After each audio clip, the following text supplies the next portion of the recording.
আচ্ছা, দশম শ্রেণীর শিক্ষার্থীদের জন্য আরেকটি উপপাদ্য নিয়ে আলোচনা করা হচ্ছে। উপপাদ্যটি হলো একই বৃত্তাংশ সকল কোণের মান সমান। আমি এটি লিখেই নিয়েছি উপপাদ্যের বিবৃতিটি। আমি এর আগে আরেকটি ভিডিও দিয়েছিলাম, সেটা হলো যে কোনো একটি বৃত্তচাপের উপরে অবস্থিত কেন্দ্রস্থ কোণ পরিধিস্থ কোণের দ্বিগুণ।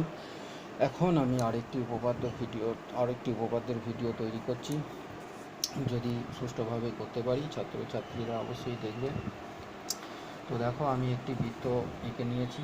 আমি বৃত্তের কেন্দ্রটা এখনও বসাইনি, কেন্দ্রটা বসিয়েছি, চিহ্নটা আমি এখনও বসাইনি। চিহ্নটা একটু পরে বসাবো, তোমরাও বসাবে। কারণ যখন আমি ছবিটা সম্পূর্ণ করব তখন দাগগুলো কোথা দিয়ে যাবে সেটা আমরা জানি না, সেই জন্য আমরা পরে চিহ্নটি বসাবো। তো আমি প্রথমে যে কাজটা করব সেটা হলো একটি আমি জ্যা আঁকবো। তার জন্য আমি দুটো বিন্দু নেব, এ আর বি।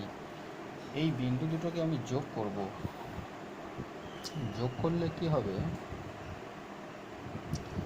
যোগ করার ফলে দেখো এই বৃত্তটা দুটো বৃত্তাংশে ভাগ হয়ে গেছে, একটা বড় বৃত্তাংশ আর একটা ছোট বৃত্তাংশ। এই বড় বৃত্তাংশটাকে বলছে যে অধিবৃত্তাংশ, আর ছোট বৃত্তাংশটাকে বলছে উপবৃত্তাংশ।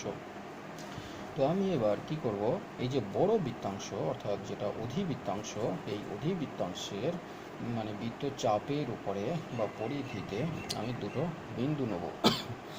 মনে করো বিন্দু দুটো হচ্ছে সি আর ডি নিলাম। এবার কি করব, সি আর ডি এই বিন্দু দুটোকে আমি এই যে জ্যায়ের যে দুটো প্রান্ত বিন্দু দেয় এ আর বি, ওর সঙ্গে যোগ করে দেবো। তাহলে একে একে যোগ করছি।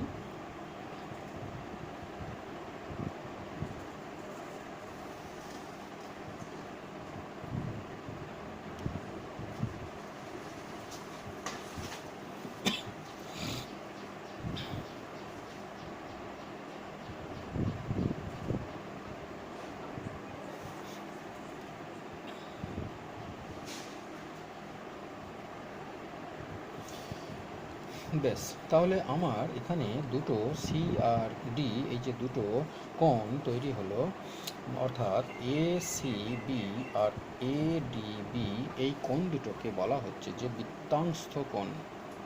এই বৃত্তাংশ কোণ দুটো এ সি ডি বি এই বৃত্তাংশে অবস্থিত। তো বৃত্তাংশ কোণ আঁকতে গেলে অবশ্যই কিন্তু একটা জ্যা আঁকতে হবে। তোমাদের সবসময় মাথার মধ্যে রাখতে হবে যে বৃত্তাংশ কোণ আঁকতে গেলে একটি জ্যা তোমাদের অবশ্যই আঁকতে হবে, এবং একটি জ্যাটা যেন কখনোই বৃত্তের ব্যাস না হয়। কারণ বৃত্তের ব্যাস হয়ে গেলে সেটা তো অর্ধবৃত্তস্থ কোণ এক সমকোণ হয়ে গেল। তাই জ্যাটা এমনভাবে আঁকবে যেন সেটা কখনোই বৃত্তের ব্যাস না হয়। ঠিক আছে, এই উপপাদ্যটি প্রমাণ করতে গেলে, অর্থাৎ একই বৃত্তাংশ সকল কোণের মান সমান, এই উপপাদ্যটি প্রমাণ করতে গেলে যেটা জ্যা আঁকবে সেই জ্যাটা যেন বৃত্তটাকে সমান দুভাগে ভাগ না করে, যেন ছোট বড় বৃত্তাংশে ভাগ করে। অর্থাৎ একটা বড় বৃত্তাংশ আর একটা ছোট বৃত্তাংশ যেন তৈরি হয়। বেশ, এবার আমি উপপাদ্যের বিবৃতি অনুযায়ী যেটা বলা ছিল সেটা তো আমি আঁকলামই। আর এবার আমি কি করব, একটি এখানে কেন্দ্রস্থ কোণ আঁকবো যেটা উপপাদ্যের বিবৃতিতে বলা নেই। তো সেই কেন্দ্রস্থ কোণটা আঁকছি, দেখো।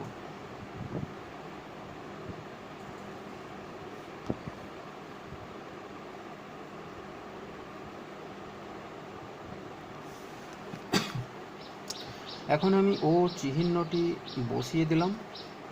তাহলে আমার এই কোণটা হলো আমার কেন্দ্রস্থ কোণ, আর এই কোণগুলো তো আমার বৃত্তাংশ কোণ বা পরিধিস্থ কোণ। এবার আমি একটা বৃত্তচাপ নিলাম এপিবি। বেশ, এবার উপপাদ্যের বিবৃতি অনুযায়ী আমি যেটুকু লেখা সেটুকু লিখছি, তোমরা দেখো। মনে করি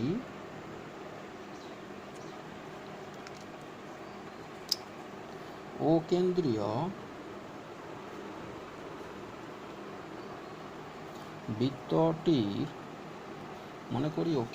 বৃত্তটির এ সি বি অর্থাৎ ক্রস চিহ্নিত কোণ দুটো লিখছি। এসি বি ও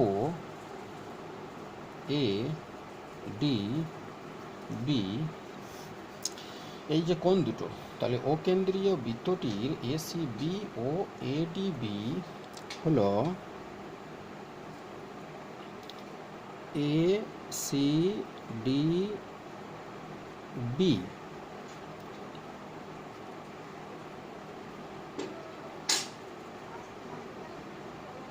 বৃত্তাংশ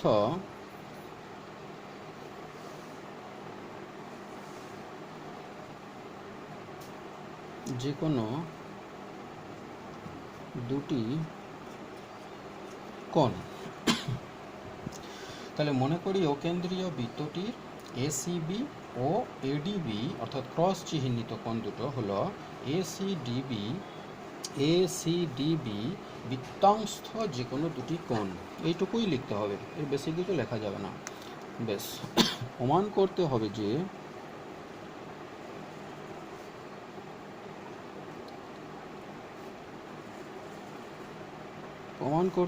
যে ওই ক্রস চিহ্নিত কোণ দুটো সমান, অর্থাৎ এসি বি কোণ সমান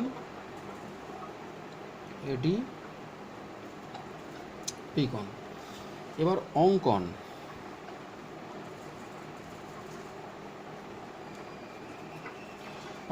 অঙ্কনে কি লিখব?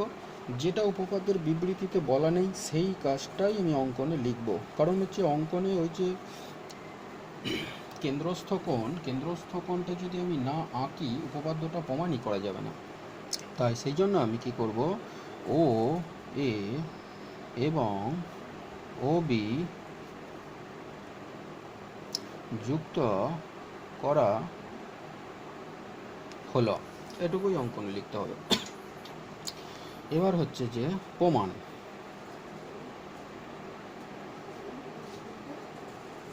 এই কাজটিই হলো আসল কাজ। এই কাজটি এবার ধীরে ধীরে করতে হবে। দেখো কিভাবে করছি।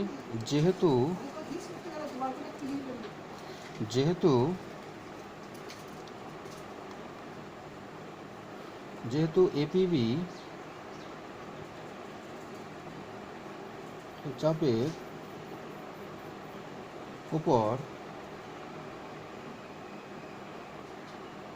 অবস্থিত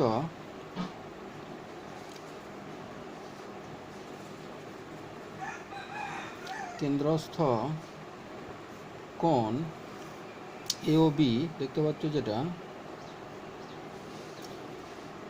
এবং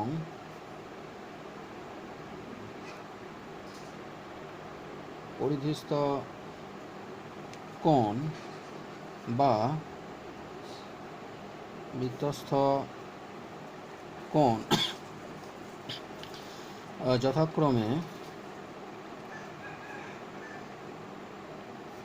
ওই ক্রস চিহ্নিত কোণ দুটো, অর্থাৎ এসি বি ও এডি বি।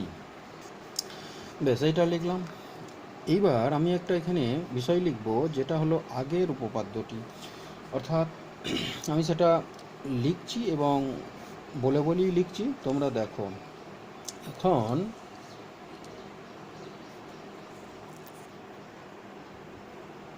আমরা জানি যে কোনো একটি বৃত্তের যে কোনো একটি বৃত্তচাপের উপর অবস্থিত কেন্দ্রস্থ কোণ পরিধিস্থ কোণের দ্বিগুণ, পরিধিস্থ কোণের বা বৃত্তস্থ কোণের দ্বিগুণ। তো এই যে কথাটুকু আমি লিখে দিলাম, এটা লেখার জন্য আমি একটা বল পাবো, অর্থাৎ আমি একটা বলই পাবো বললাম। তাহলে কি লিখব? আমি লিখতে পারবো যে অতএব এ ও বি সমান 2 ইন্টু এসি বি। এ ও বি সমান 2 ইন্টু এ সি বি, অর্থাৎ কেন্দ্রস্থ কোণ হয় পরিধিস্থ কোণের দ্বিগুণ, এবং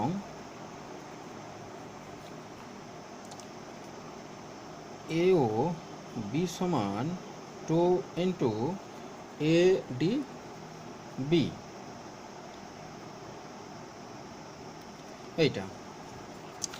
আচ্ছা বেশ, তাহলে এইটা আমরা পেলাম, বা এইখানটায় অতএব বলে আমরা পাই যদি লিখি, আচ্ছা এইখানটা আমি অতএব লিখছি, অতএব আমরা পাই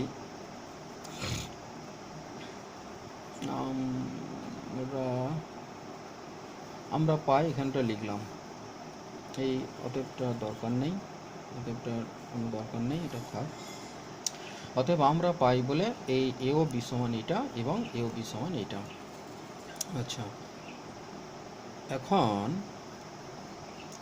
2 ইন্টু এসি বি সমান 2 ইন্টু এডি বি, তাহলে এই 2 কেটে গেল, বা এসি বি সমান এডি বি। তো এটা আমার কি হলো, এটা আমার প্রমাণিত হয়ে গেল,